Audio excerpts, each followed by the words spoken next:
అసలు నాకు ఇంట్లో ఏదైనా కొత్త డ్రెస్ ఉంటే అది అకేషన్ ఉన్నా లేకపోయినా వెంటనే వేసుకోవడం అలవాటు. సో ఇది మా మమ్మీ శారీ, దీనికి డైయింగ్ ఇస్తే ఒక కలర్ చేయమంటే ఇంకో కలర్ చేశారు. ఇంకా మా మమ్మీ యూజ్ చేయట్లేదని చెప్పి నేను డ్రెస్ కింద కన్వర్ట్ చేసుకున్నాను. నా దగ్గర ఒక చున్నీ ఉంది, అది సెట్ అవుద్ది అనుకున్నాను, కానీ అది సెట్ అవ్వలేదు. నేను దర్శనం అవన్నీ టైం పడుతుంది అనుకున్నాం కానీ చాలా ఫాస్ట్ గా అయిపోయింది. మేము అనర్పాడు వెళ్ళాము, ఈ వెంకటేశ్వర స్వామి టెంపుల్ ఉంటది కదా అక్కడికి. ప్రెసెంట్ అయితే టెంపుల్ కన్స్ట్రక్షన్ జరుగుతుందంట, మాకు తెలియలేదు, అక్కడికి వెళ్ళిన తర్వాత చెప్పారు.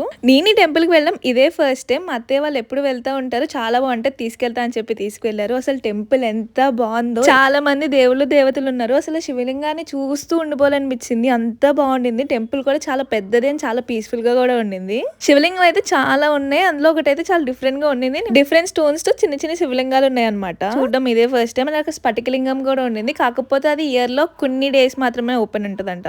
అక్కడ నుంచి మేము అజ్రం వెళ్ళాము, ఇత్తడికి చాలా ఫేమస్ కదా. కలెక్షన్ అయితే చాలా బాగుండింది, అన్ని ఎంత బాగున్నాయో. అక్కడ ఉన్న కలెక్షన్ అన్ని ఎక్స్ప్లోర్ చేసి నచ్చింది తీసుకుని మేము ఇంటికి వచ్చేసాం.